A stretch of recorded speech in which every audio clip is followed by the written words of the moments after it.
Welcome students, interference discuss करेंगे हम और ये फिनोमेना जो है प्रिंसिपल ऑफ सुपरपोजिशन को फॉलो करता है। यहाँ पे हम सुपरपोजिशन ऑफ टू वेव्स जो है वो चेक करेंगे। Superposition of two waves, superposition of two waves. ठीक है जी, दो वेव का सुपरपोजिशन देखेंगे। लेकिन इसके लिए हम जो है सुपरपोजिशन प्रिंसिपल में हम ये भी देख चुके हैं कि डिफरेंट कंडीशंस में डिफरेंट फिनोमेना हमारे पास आते हैं।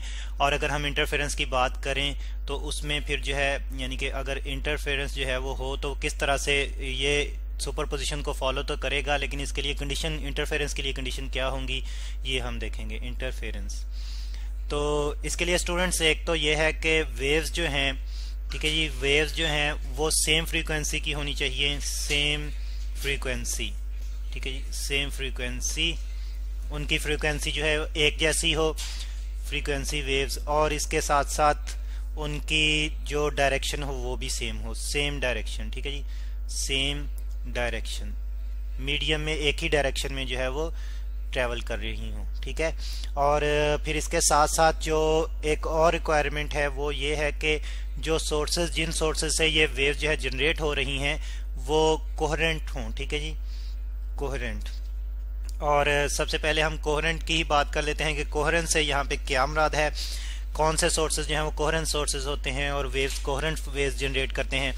तो एक्चुअली स्टूडेंट्स हम जानते हैं कि वेव्स जो है वाइब्रेशंस की वजह से जनरेट होती हैं। यहाँ पे हम लिख लेते हैं कि कोहेरेंट सोर्सेज कौन से होंगे। ठीक है, हम बात कर रहे हैं कि वेव्स जो हैं ये जनरेट होती हैं वाइब्रेशंस की वजह से। तो वो सोर्सेज स्टूडेंट्स, वो सोर्सेज जो कि इन फेज वाइब्रेट करें, एक ही फेज से वाइब्रेट करें, उनको हम जो है वो कोहेरेंट सोर्सेज कहते हैं और उनसे जनरेट होने वाली वेव्स जो हैं कोहेरेंट होती हैं। ठीक है जी, यहाँ पे हम लिख लेते हैं सोर्सेज विच वाइब्रेट इन फेज। ठीक है जी, इन फेज यानी कि अगर एक पार्टिकल जो है अप डायरेक्शन में जा रहा है तो दूसरा पार्टिकल भी अप डायरेक्शन में जा रहा हो, और एक डाउन डायरेक्शन में है तो दूसरा पार्टिकल भी डाउन डायरेक्शन में जा रहा हो। दोनों सोर्सेज की वजह से मीडियम के पार्टिकल जो हैं वो एक ही डायरेक्शन में वाइब्रेट कर रहे हों। ठीक है जी, और इसके साथ साथ स्टूडेंट्स हम जो है वो एक कैथोड रे ऑसिलोस्कोप, एक डिवाइस यूज करेंगे जिसको हम कहते हैं cathode ray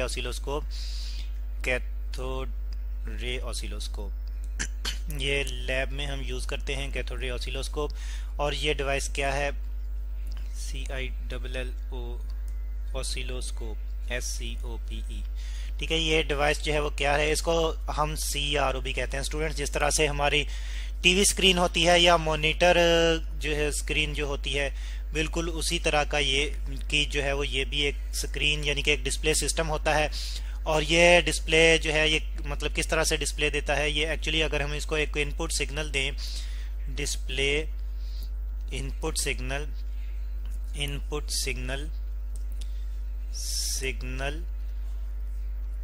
into wave form, ये वेव फॉर्म में उसको जो है वो डिस्प्ले करवाता है। एक इनपुट सिग्नल इसको हम दें तो उसको वेव फॉर्म में ये जो है वो स्क्रीन पे रिप्रेजेंट करता है, शो करवाता है। ठीक है जी, वेव फॉर्म।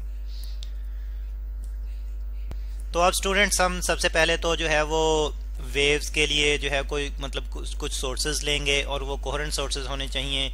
वेव जो हैं वो सेम फ्रीक्वेंसी की जनरेट हों और सेम डायरेक्शन में ट्रेवल करें। तो उसके लिए स्टूडेंट्स यहाँ पे एक अरेंजमेंट मैं ले रहा हूँ और इस अरेंजमेंट को भी डिस्कस कर लेते हैं क्या है।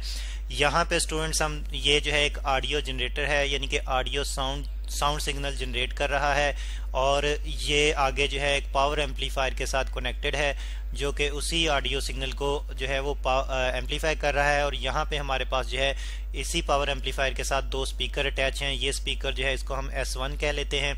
और ये स्पीकर्स क्या करते हैं, स्पीकर जी इलेक्ट्रिकल सिग्नल को जो है वो साउंड सिग्नल में कन्वर्ट करते हैं। ठीक है जी, S1 है। और यहाँ पे स्टूडेंट्स हमारे पास एक और स्पीकर है, S2 है। दोनों स्पीकर एक ही सोर्स से कनेक्टेड हैं। इसका मतलब है कि एक ही सोर्स से जो है वो हमारे पास वेव्स आएंगी तो वेव्स की फ्रीक्वेंसी सेम होगी और इसके साथ साथ इन फेज होंगी, क्योंकि एक ही सोर्स से हम जो है वो एक ही सोर्स से आगे हम जो है वो दो सप्लीमेंट्री सोर्सेज कनेक्ट किए हुए हैं स्पीकर के तौर पर। ठीक है, स्पीकर्स के तौर पर।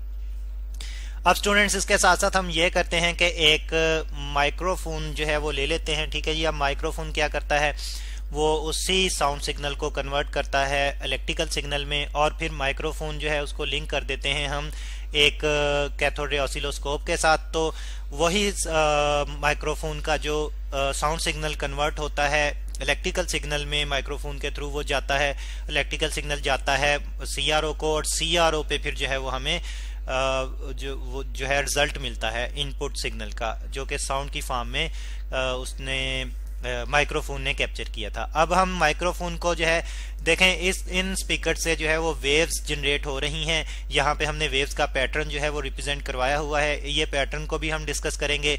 तो वेव्स जनरेट हो रही हैं और साउंड वेव्स जनरेट हो रही हैं, सेम फ्रीक्वेंसी और सेम डायरेक्शन में ट्रेवल कर रही हैं, और कुछ पॉइंट्स पर हमें ये आपस में मिलती हुई नजर आ रही हैं, ठीक है जी।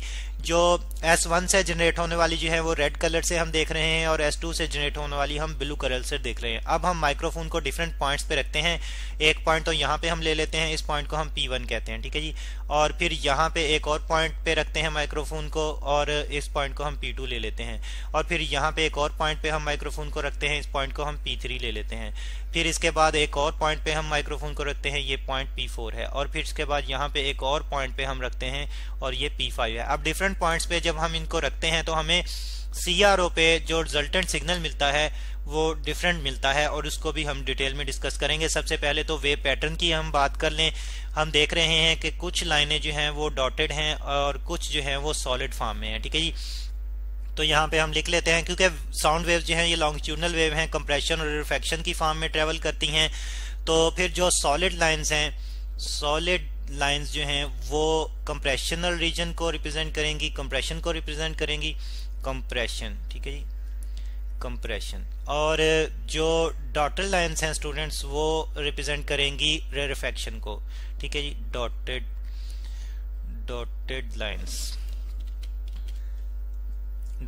लाइंस, ठीक है जी। तो ये रिप्रेजेंट करेंगी रेरिफेक्शन को।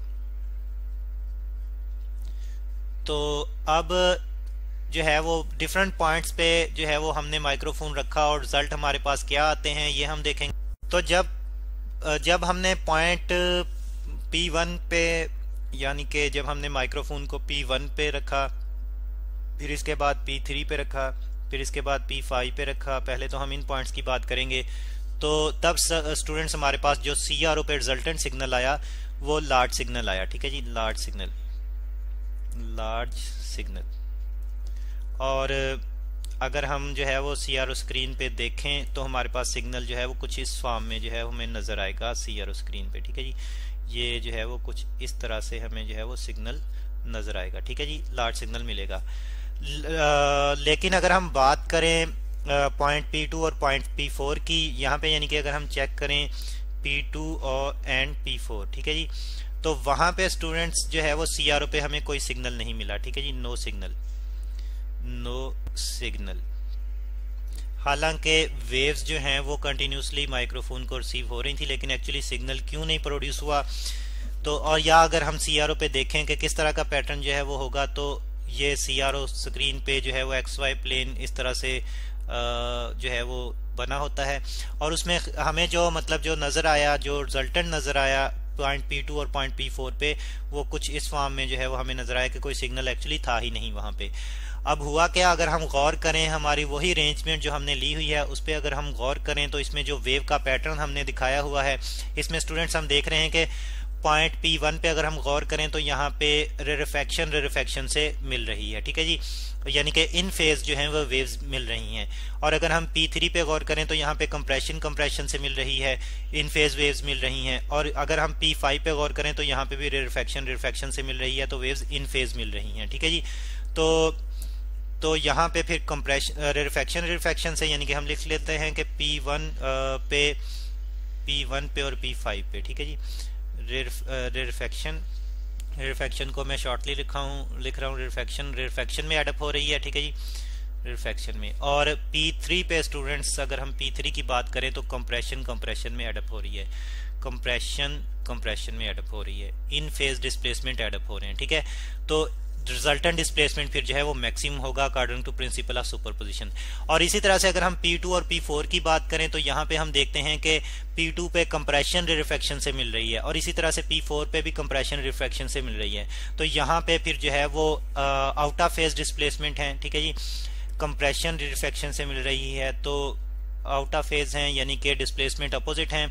तो अपोजिट होने की वजह से वो एक दूसरे को जो है वो कैंसिल आउट कर देंगे और सेम फ्रीक्वेंसी है तो एक दूसरे को टोटली कैंसिल आउट करेंगे तो हमें रिजल्टेंट डिस्प्लेसमेंट जो है वो जीरो मिलेगा। इसलिए हमें जो है वो इन पॉइंट्स पे कोई रिजल्ट नहीं मिल रहा। मजीद मैथमेटिकली हम जो है वो इसको नेक्स्ट लेक्चर में डिस्कस करेंगे।